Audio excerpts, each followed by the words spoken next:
first speaker of this session, which is Theodore Anton. Theodore, you're gonna have 10 minutes in total, 1 minute in which you show your results, like a summary of your results, and then 9 minutes for discussions. Hi, okay, yeah, thanks, Ali, and thanks for giving me this opportunity. Actually, I'm not going to bother sharing my screen because I want to keep it as brief as possible. And obviously, you've all seen the talk.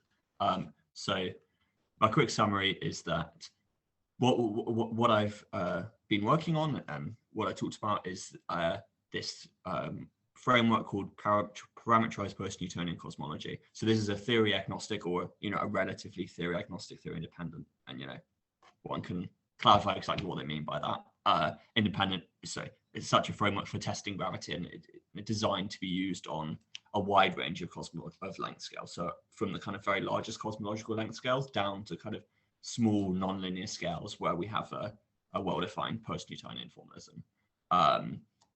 So we've put together equations that you can use to study the background and the perturbations in a kind of consistent way where they're tied to each other.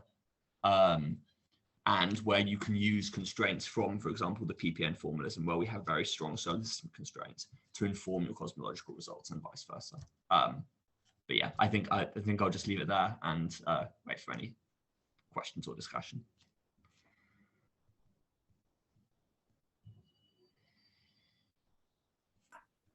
Okay, very, very nice. So while we are waiting for someone to ask a question, I'm gonna start by asking. So I have actually a lot of questions. So okay. So Graziel has her hand open. So maybe I should pass to her before I start.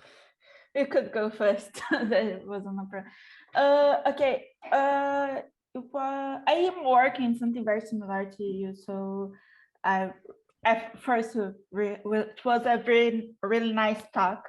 So thank you very much for share your work. Have you think in any observational counterparting to what you are trying to define? Can you explain exactly what you mean by that? Well, a post-Newtonian framework you can use a lot to really try some test in real data, of observation. For example, I know I have worked some with gravitational lensing, but you are worked kind of different what I was doing, and so I wonder if you have thought in some way of testing with observational data. Yeah. Okay. Right. So this is kind of something we've been thinking about at the moment. In particular, Dan Thomas, who's my collaborator, one of my collaborators, has thought about this quite a lot. So yeah, lensing is definitely one. Because you can do weak lensing as a cosmological observer, obviously, and you can study gravitational lensing in a kind of post-Newtonian setting. We've also thought a little bit about ISW potentially. I mean, one of the really interesting things that we've been wondering about is also that our formalism doesn't just contain the two scalar potentials. It contains, we have this sort of frame dragging divergence factor. So we've been thinking a little bit about what the kind of observational signatures of that might be. But yeah, this is ongoing work, and I'm not totally sure. But it's work in progress, I think. Thank you. Thanks, Graziele. So I'm going to take this chance to ask one of my questions. So at some point in the talk, you mentioned about this stitching process of small scales, putting them together to describe the large scale one. Sure. Yeah. Does this stitching process affect the results? So if you stitch your small scales patches in one way compared to another way, do your final results differ, or it's independent from this process? So actually I've got a backup slide which maybe might answer some of your questions potentially.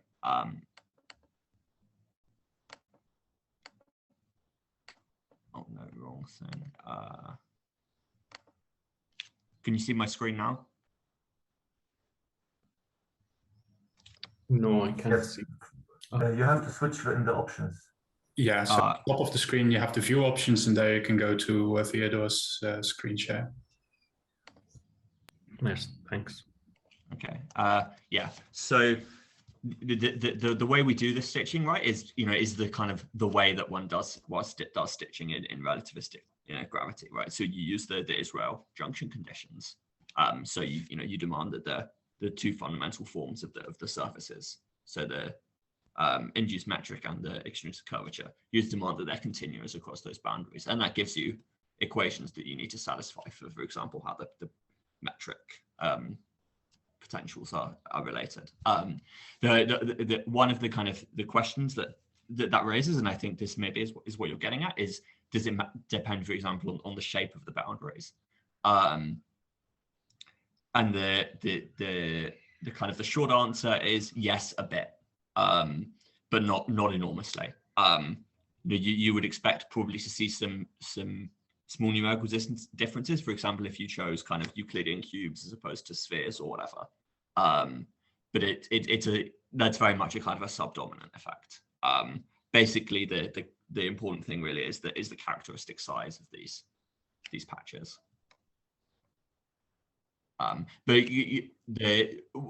you could change the shapes around, but I think the procedure is pretty well defined. There isn't really much, there's kind of one way to do it, really, I think. I see. Thank you. Farbot? Yeah, thanks for the nice talk. Maybe I just misunderstood something. I'm not familiar with the PPM formalism in cosmological for the cosmological applications, but at the level of equations, the ones that you showed, for example, the modified Poisson equation or the other equations, I mean, it looked like to me that they are very similar to Einstein's equations that we get from cosmological for the cosmological applications. Can you tell me what's the real difference dynamically? I mean, if you implement these equations, what is exactly coming from the PPM formalism, which is not present in weak field, for example? Weak field. Yeah, I see what you mean. Right. They're cosmetically similar to the a certain expansion of the Einstein equations, right? Mm-hmm. Yeah, I mean, that's kind of true by design, right? Because the point is that the left-hand side, that's, those are just purely geometric things, right? So those combinations are what you demand, because they come, for example, from the Einstein tensor or whatever, right? So the modified gravity is really all packaged into these functions. Say, for example, if you're talking about the Poisson equation, then U, right? And that's what's tied to the PPM parameters. So the modified gravity comes into how the modified gravity effects are really all encoded in how these functions that have these PPM constraints on small and large scales, how they evolve firstly intermediately between k of 0 super horizon, and k of infinity very post-Newtonian sub horizon, right? So there's the question of how you interpolate between those, and that's the subject of a paper that should come out soon, led by Dan Thomas. And then also obviously how those evolve with time, right? So for example, you can imagine in the case of like a generalized Poisson equation that your G effective is evolving with cosmic time, right? So that's the kind of the reason they look so similar to the Einstein equations is that they're designed to, right? Because that means that you have a kind of a parameterization that links you very, very clearly to kind of what would be, for example, like a null test of GR, right? I see. Okay, thanks. Right. So yeah, there are some limitations, right? Probably what you've spotted is that there aren't nonlinear screening effects in here, right? So that's maybe one of the reasons why it looks cosmetically similar, right? You can imagine if you could allow nonlinear terms in the potentials kind of to be at the same order as your Poisson term, for example, then yeah, that would be something different. But the screening effects are not something that we have in this formalism at the moment. Yeah, thanks. Okay, we can have one last question from Matash. Hi, thanks for the nice talk. I just had a very quick question about the interpolation regime that you commented on in your talk. So there, because of the oscillations, your method doesn't quite fit with the theory. And you said that you wanted to investigate this further, but can you already give a few teasers on what you have in mind in overcoming this? Yeah. No, I definitely can. And yeah, I don't take credit for this work. This is all Dan Thomas is and Clifton, my supervisor. But the long and short of it essentially is that around the scale, because for example, let's take a kind of a simple example like a Brans-Dicke type scalar field theory, right? That because that scalar field satisfies the Klein-Gordon equation, if you have like a characteristic mass scale or equivalent characteristic length scale of that oscillation, so something like the Hubble horizon, because that's where you have your time derivatives and your spatial derivatives kind of equally active in the Klein-Gordon equation, right? That causes the scalar field to oscillate, and with that you get oscillations in the in things like the effective Newton's constant or the slip, the slip-like term or whatever. I think probably what might be an interesting thing is to see how, if that's generic to kind of a wide class of modified gravity theories that outside of just sort of a simple-ish scalar tensor. But in that case, it definitely seems like that's a feature, yeah. And the characteristic scale is basically kind of, yeah, just like within the horizon, but not deep within it, right? Right. Thanks. Right. Thanks a lot, Theodore, for the very nice talk. And now we can move on to the next speaker, who is Eorius. I hope I'm pronouncing it correctly. If you want to share something. Hi, can you hear me? Yes, we can hear you. Okay, so let me say just a few things about my talk, which I suppose you've seen, hopefully.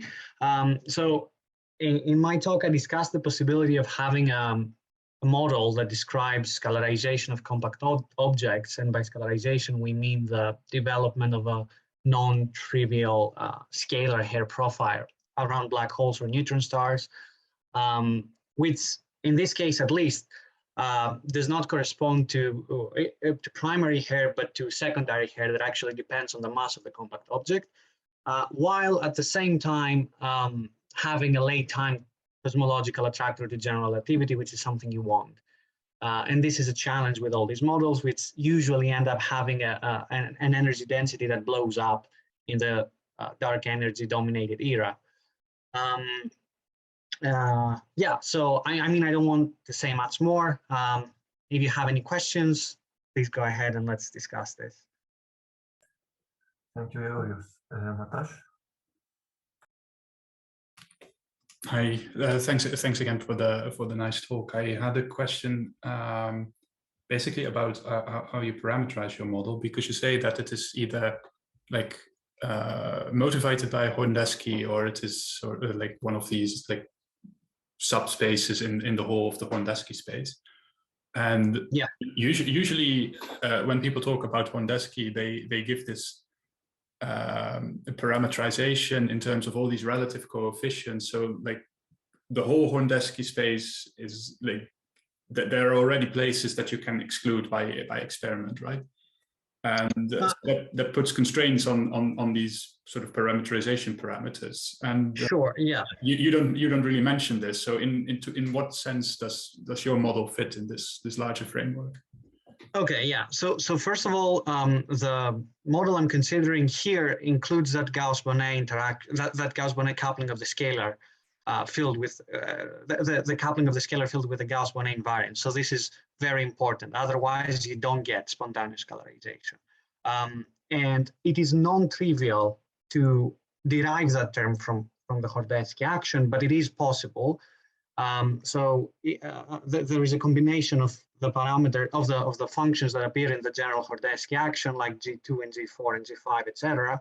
That if you take it, it yields that Gauss-Bonnet coupling with a scalar field. Okay, so that's the first thing I wanted to mention. Now, the second thing is that, yes, you're right, there are constraints that come from observations. I think I have mentioned something about that. So up until now, at least, the stringest of the constraints come from binary pulsar observations, and those constraints have been around for some time that concern neutron stars. And there are some other constraints coming from gravitational waves for black holes, and something that I guess is more recent that has to do with the shadows that the black holes cast in light of the Event Horizon Telescope observation. The strongest constraints come from the binary pulsar observations, and those end up basically prohibiting models that describe neutron stars scalarization. So that is one of the main issues of these models. So you want your model to have some sort of mechanism that prohibits neutron stars from scalarizing. So this is one of the things I think I mentioned in my talk briefly, though, because that was not the point, but the model I'm describing here that yields the cosmological attractor actually manages to avoid neutron star scalarization, or at least it significantly suppresses neutron star scalarization, which is something you want. But there are other constraints, you're right, that also come from gravitational wave observations, but those have not yet been strong enough to exclude these models, if that makes sense. I mean, there are some constraints, but the values of the parameters I'm considering here are far within the allowed range.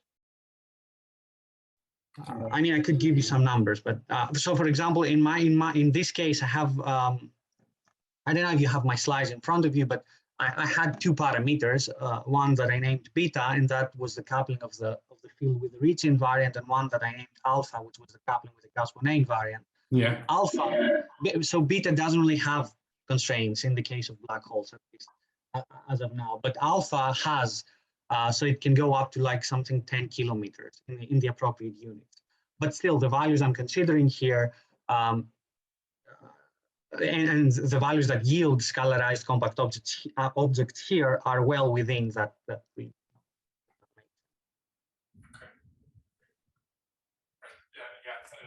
I actually have more questions, but like because we've like this already took some time, so maybe we can see if there is time left later. Thank you, Matar. Sarbot? Yeah, thank you for the nice talk. Actually, I have, maybe it's a technical question. Okay. If the answer was too long, we can continue the channel. So my question was about the type of PDs that you're dealing with, because in the slides, it was only a linear PD. So basically my question is, why are you worried about well-posedness? Right, good question. Yeah. So, okay, so maybe the way I put it was a bit misleading. So when I mentioned well-posedness, I was talking about the case where you consider dynamical scalarization. So the dynamical process of getting scalar hair in binary black holes, for example, or something like that. This was not about the cosmological evolution I'm considering here. I was just saying that in general, scalarization models, I mean, at the end of the day, you have to find a way to dynamically form these compact objects and these scalarized compact objects and run simulations and all that kind of stuff. So in that sense, it is important that your equations are well posed. That's what I meant. But yeah, not, exactly. Okay, yeah. I see. That makes sense. Thanks.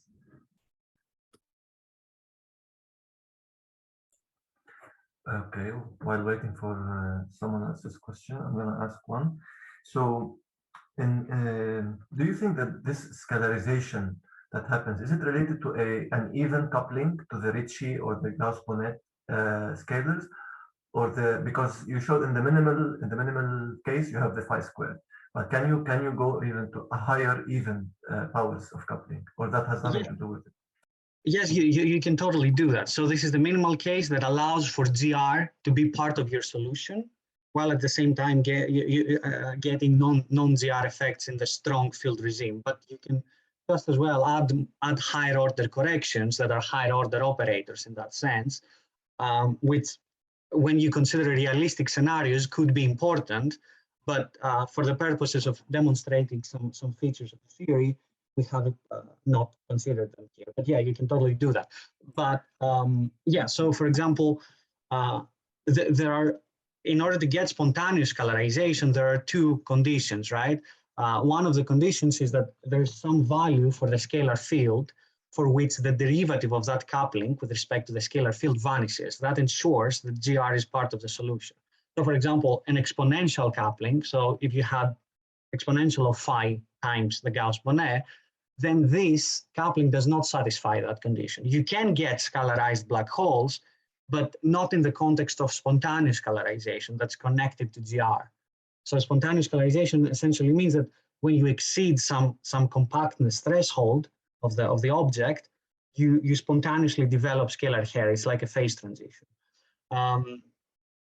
Yeah, but you could also add other corrections like phi to the 4 or phi to the 6 or even phi to the 3rd power, etc. Okay, so and that affects the properties of the solutions. So the fact that it's not a required condition for the power to be an even power to have a spontaneous scalarization. No. Okay. No, as long as the derivative of the coupling at some point, for some value of the scalar field is 0, then you can get spontaneous scalarization. Okay, thank you. Natash, you can go if you want.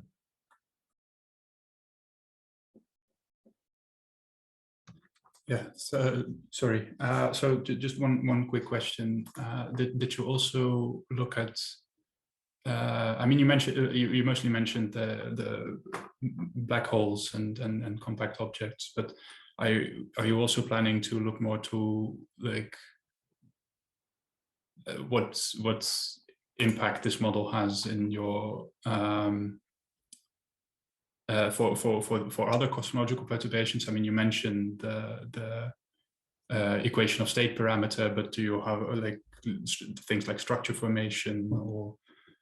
Yeah. So one of the conditions here, that's a good point. This is not an area that I'm actively involved with right now, but it's definitely something people and I could potentially look at in the future. But you're right. So one of the conditions that we had here, and that was an important condition, is that the energy of the scalar field is subdominant, so that it does not really affect large-scale structure formation and all that kind of stuff. So that it doesn't really affect standard cosmology.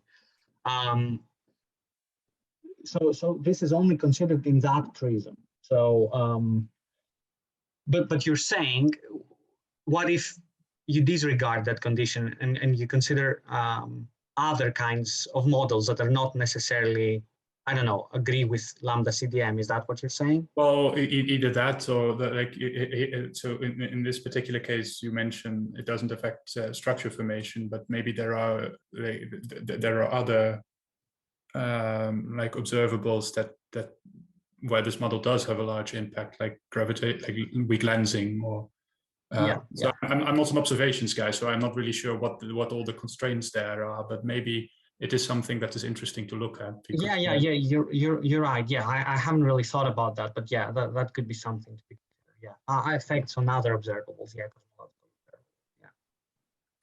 But since the energy density is subdominant, this is not exactly my field, so I'm not super expert on this, but since the energy density is subdominant, I don't know.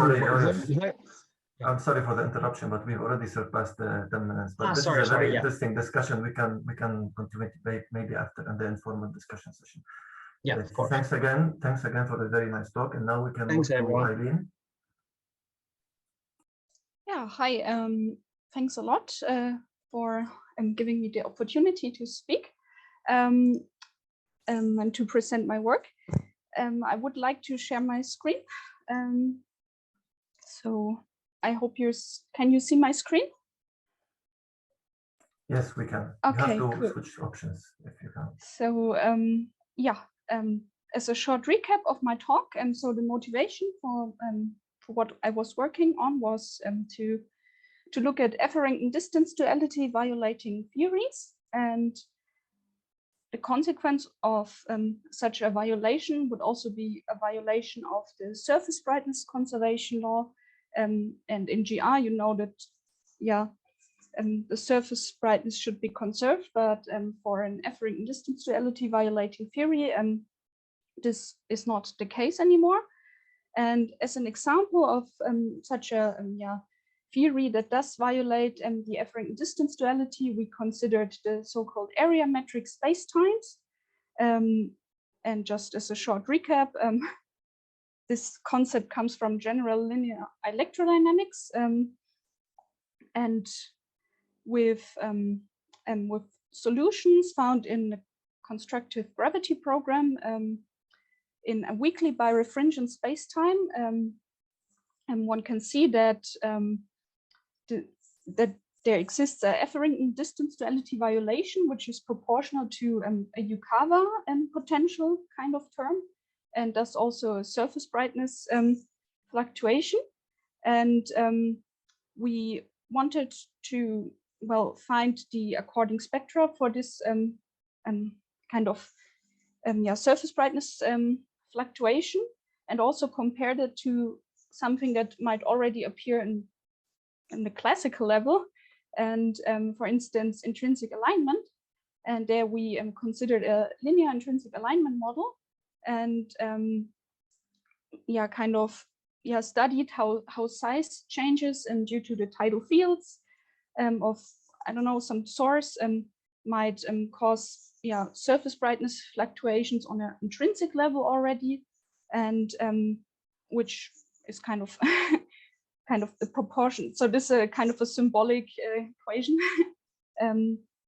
but it's proportional to just the plus of the Newtonian potential. And then we considered here on the plots. Eileen, I'm so sorry to interrupt you, but you have already surpassed the 1 minute.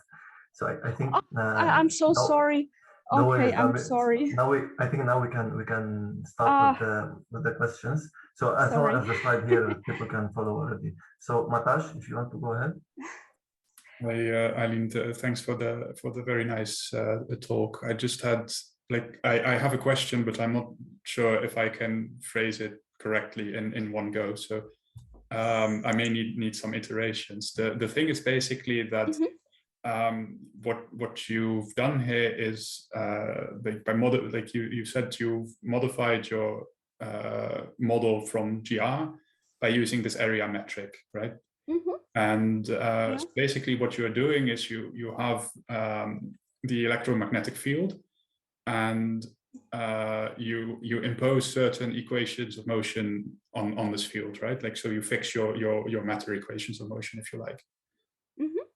Yes. So what I understand, because you mentioned the gravitational closure at the end of your talk by Friedrich Kuhle and collaborators.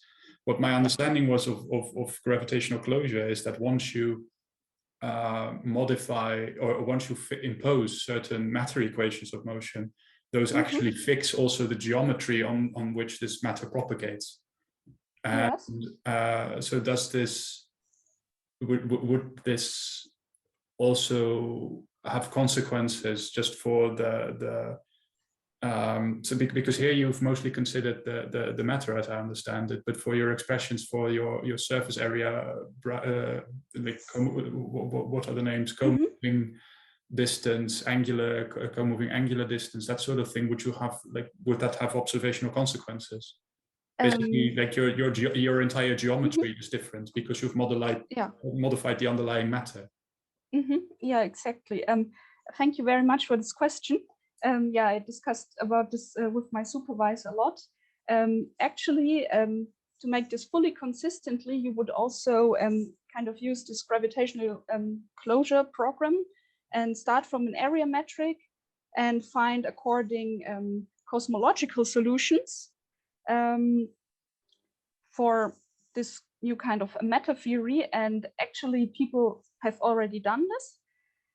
And it turns out that when you impose like the symmetries of kind of like the cosmological symmetries, like isometry and homogeneity, and also assume a flat, a kind of spatially flat universe, that the area metric looks very similar to would be an area metric which would be built up from a just an FRW metric itself with some extra scale factor. And then you would need to find the according equations of motion from this closure program, and they would modify actually the Friedmann equations. But we kind of made this, but it is unclear how exactly. And so we made a kind of a simplifying assumption that we say, okay, we assume we only have like the scale factor, and we know from normal cosmology, and assume that this other scale factor, which could possibly also appear in this theory, but must not, but it could, and that we set this to 1 to have kind of a lambda CDM background, and such that we can use our co-moving distances and like perform our line of sight integrals as we're used to from normal gravitational lensing. But of course, this is something, if one would want to kind of make it fully consistently, would also need to add this too, and there might also be Etherington distance duality violating effects just from this modification in the cosmology. So this would be kind of a further step forward to kind of put this also into the work. Yeah, but we have not looked into that yet. So this is something one could. Yeah, sorry. But you do like you are certain that these assumptions, like your new gravitational field equation, still admit a scale factor like universe. Because as I understand it, like this gravitational closure gives you like a horrendous system of differential equations, which is like I would be surprised if that's something you can solve analytically. Yeah, that's actually also current research actually. So what especially if you have like this pure area metric input, then there is still some, it's not clear if you can solve that exactly, and only for like a perturbation theory kind of setup, and like this, you can find solutions, and also for this highly symmetric case of a flat Friedmann universe, but like having a little more complex space-time, like already spherically symmetric space-time with area metrics, is it's still not so clear how to solve this horrendous set of equations, because there are some issues still in the equations what we're kind of still kind of, or what I think must still be solved for that. So there's still a lot of things going on. But so, but actually, like Schuller and his group, they could actually show that, like for a metric space-time, you get GR out of this set of equations, and you can solve that. So that's quite really a nice thing, I think.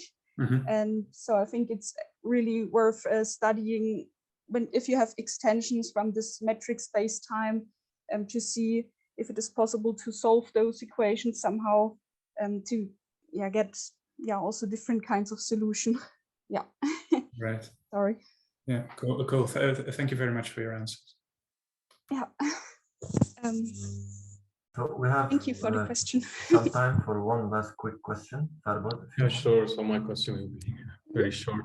So do you know roughly, if we look at the convergence map, for example, the lensing, I know probably you didn't do that, but roughly at what scales we expect to see any change in this theory? So maybe my question might not be good, I don't know. I'm a bit confused. What do you? So if you look at the lensing convergence map, or the lensing angular power spectrum, at what scale do we expect to see any change? Roughly, I don't know, but it depends a bit on how you set these also these parameters delta and eta, because they are not constrained by this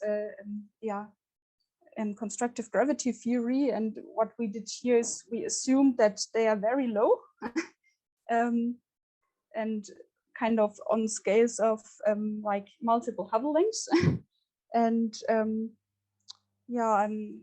maybe I can look. I actually made some convergence kind of spectra plot. I would need to. Maybe I can check ask this out, but it was in the channel. yeah, I can search for the plot. Sorry. No, that's very Okay. interesting. Thank you. I would like to read the paper as well. Okay, thank you. Thank you, Eileen, for a very nice talk and discussion. So now we can move to Farbod's talk. Okay. Yeah, all right. So let me share my screen. Okay, so do you have my screen, everybody? Oh, okay. Yes, we can see it. Yeah. So basically, I mean, in my talk, I tried to convince you that K-essence type theories, or they are also called clustering dark energy. We can minimize this. For low speed of sound, they lead to an instability in cosmological setups, which we did some experiments on the speed of sound squared, and we found that the limit is like 10 to the minus 4.7. This limit might change a bit by changing cosmological parameters. And just let me emphasize on the fact that this is not a very strange theory. Almost, I think everybody is familiar with this.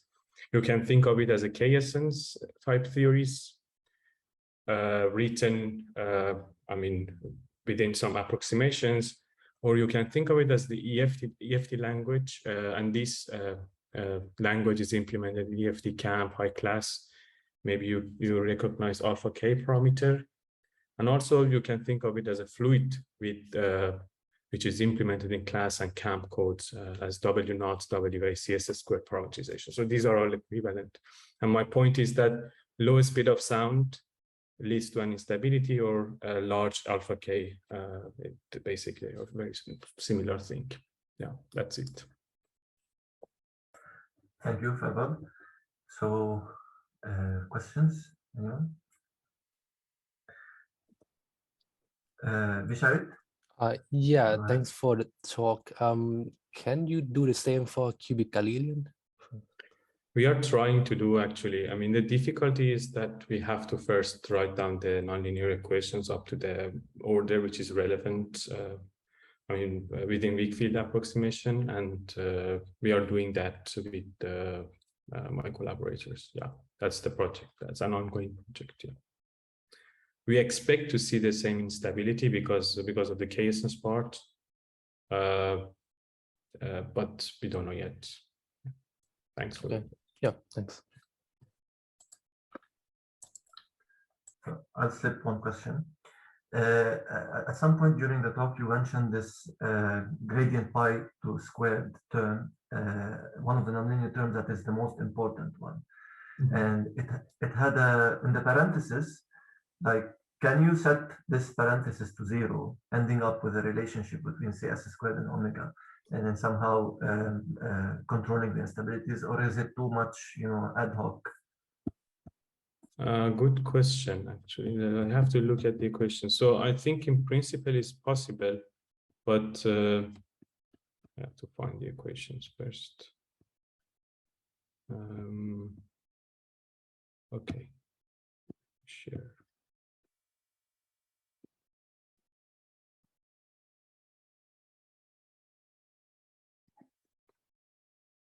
Do you have my screen? Okay, perfect. Yeah, we can see it. So yeah, so this equation. So you mean in this term can be in principle 0. I think for W, negative W, it's not easy to put it to 0 to have I mean, it happens for large speed of sound, which you don't see instability anyway. So you see, for example, if you put W equal to -1 here, you get -5. And to make this parenthesis to 0 is CSS squared equal to 1, which is large speed of sound, and basically you don't have clustering. So anyway, there is no instability. So yeah, but for positive W's, it can happen, but it's not dark energy candidate because we want to late time accelerating expansion as well. So for example, just to if you follow have, yeah, sorry, go ahead. Sorry, go ahead. No, I just wanted to say that in principle, this model can be applied to plasma or different physics as well. And you can have positive W, I mean, independent of being the dark energy candidate. And for that, yes, I think it's possible to put this term to 0, but we haven't studied that. I see. But just a reminder, because I forgot now, this W is just for the scalar, or is it the sum of all the W's you have in your system? Like, is it including the radiation? This W is what happened? Okay, so this W is the pressure over density of the scalar field, or only the scalar field. Okay. Only a scalar field. Yeah. I see. Okay, thank you. For dark matter 0. Yeah.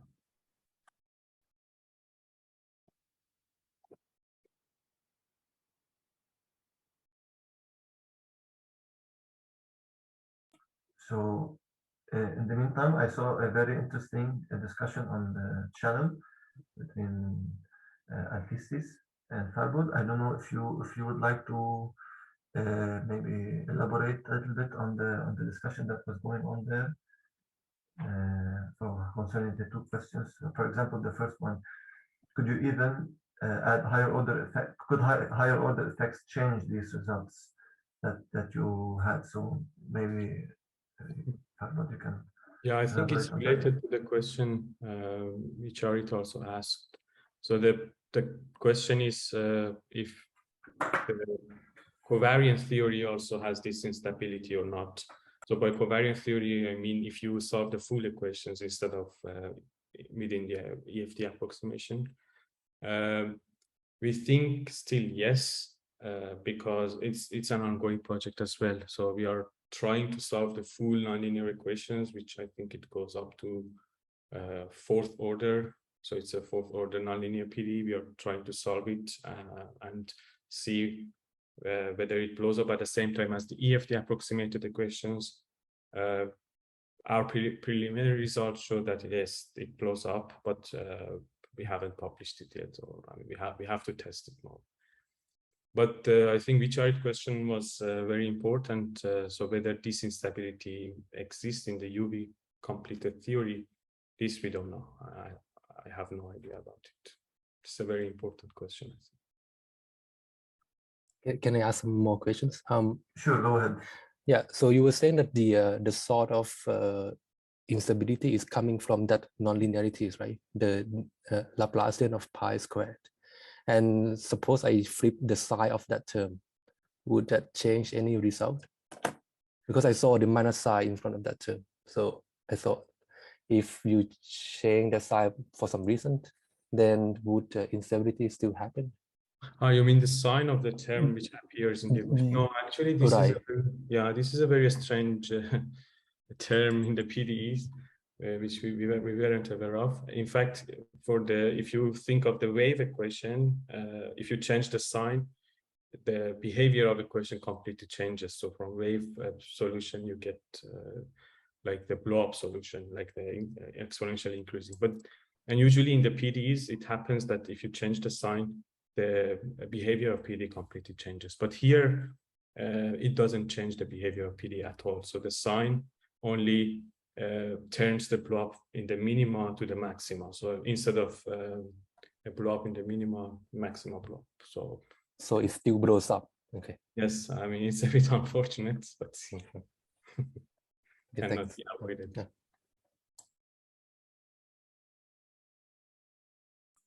Thank you, Vijay. So let me slip another question here, since we are waiting, we have some time. So a technical question.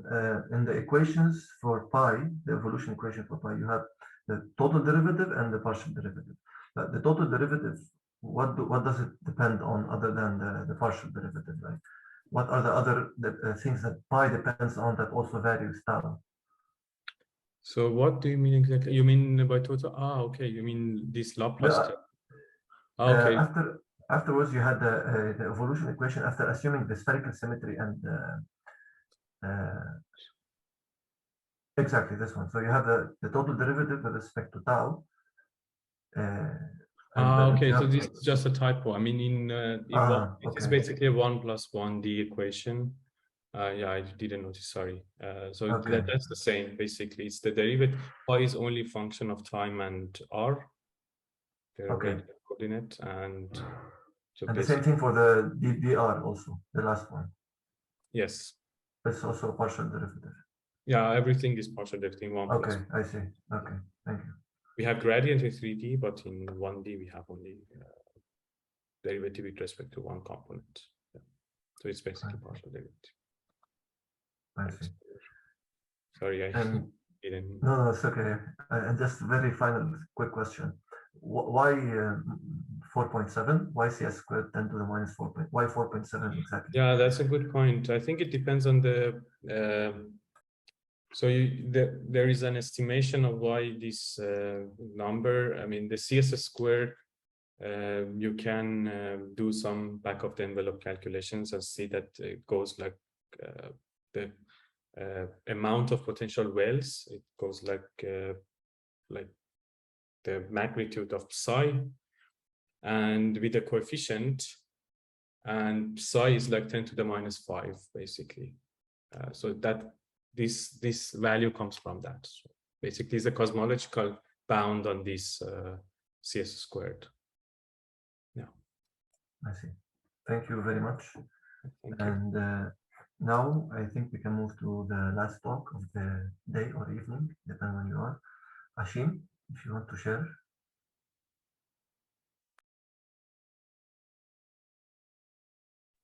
Can you hear me?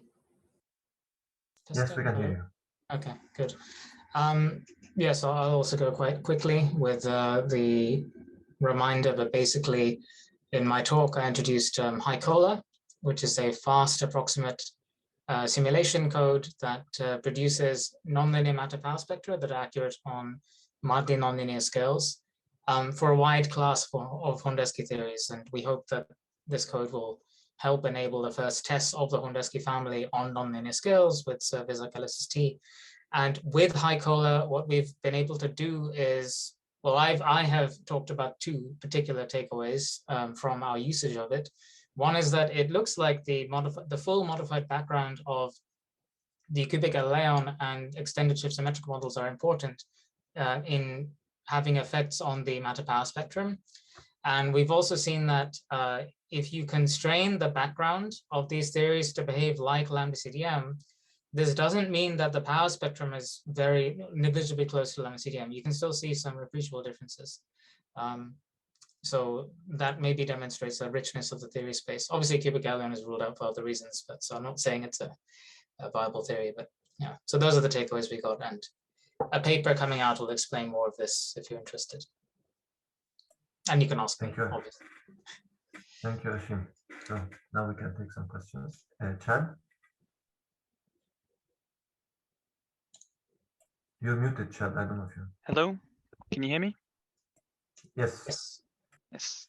Hello. I know we've spoken about this before, but I just wanted to remind myself. You mentioned, so is your code doing an n-body simulation?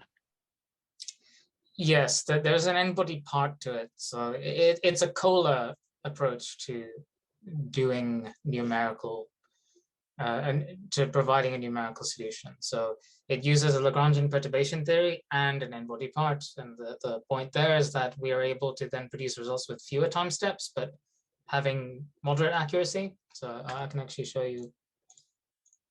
So this plot kind of demonstrates that. This is from the original paper where Cola was introduced.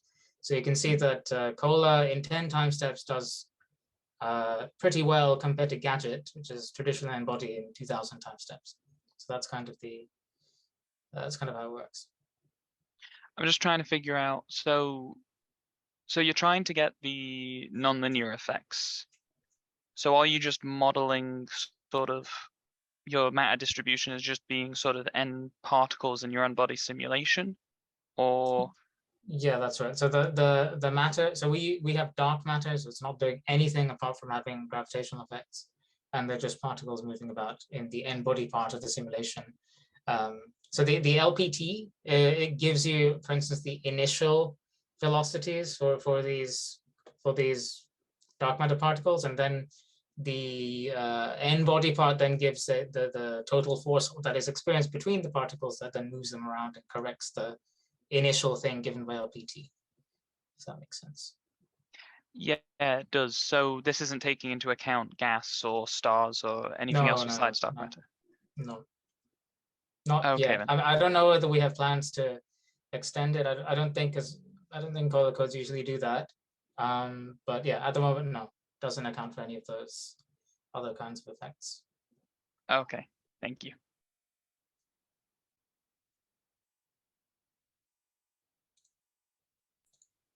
Any other questions? Harbal? Yeah, I have a question. So mainly when we want to test the modified theories of gravity, we look at the power spectra, right? The matter power spectra. So how it changes compared to lambda CDM. And this is what you have done as well here.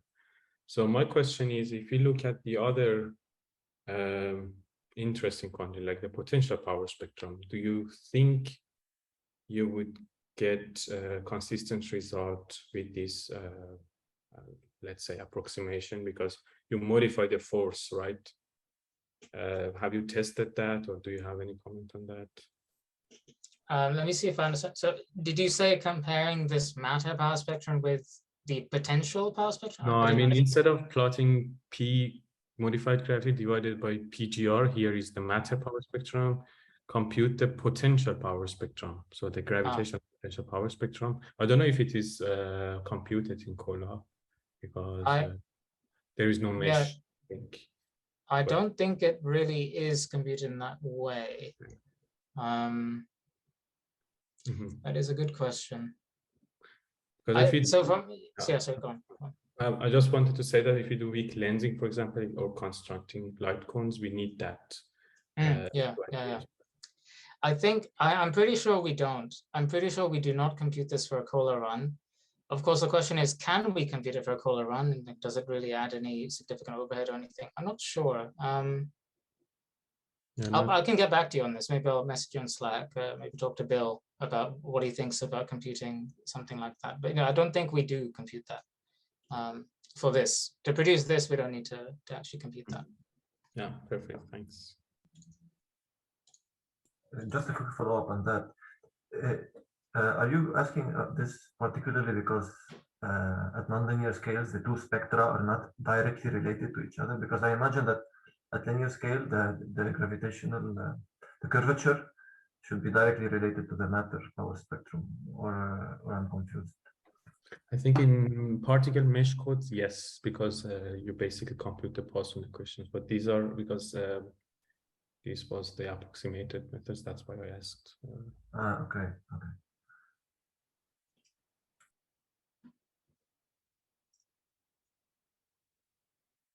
So, okay, Chad, go ahead. Hello again. Sorry, I thought of another question. So you mentioned about the fact this is only simulating dark matter, and you said it was a perturbative method. I was wondering if you could just sort of, what are all the approximations that are being made in this simulation? Okay, so let me see if I can bring up the relevant slide.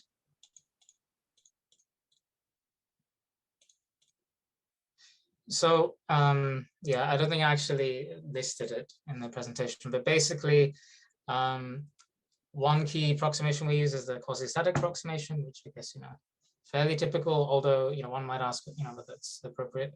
And the other one is a spherical approximation as well. So we use those two things when we are doing the perturbation calculation. In particular, and again, if what I'm saying is not super clear, I can explain on Slack, or when the paper comes out, hopefully that'll be crystal clear, I hope. But basically, when we do the perturbation, when we derive the perturbation equations, something we do is, for instance, we keep terms that are like partial second derivative of the scalar field potential all squared. So this is like a higher order term of a second derivative is kept. And this is meant to capture, for instance, Weinstein screening, but we do not necessarily keep psi squared. Now, so that implies at the moment, the current way the code is set up is specifically geared towards Weinstein screening. So in order to get other kinds of screening, to produce results for other kinds of screening, we'd need to keep other terms, like, not just the second derivative of the potential squared. We'd also need to keep psi squared and things like that as well. But the expectation is that the approach that is used, so that is the usage of a quasi-static approximation, a spherical approximation, and the method of deriving the equation should hold in the same way. I think Lombriza has done something similar, where he's applied this kind of approach to chameleon, I think. So chameleon and camouflage, something there. So we do expect it to hold there and therefore extend quite straightforwardly. So those are the main things that are being done there, that we have an approximation there. So this is the kind of before the simulation runs, we've made these approximations and therefore they determine the equations we use.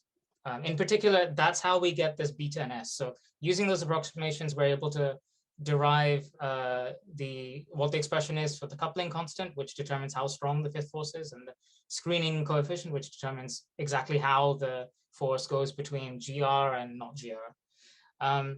Another place where we make approximations is with the growth factors of our theories.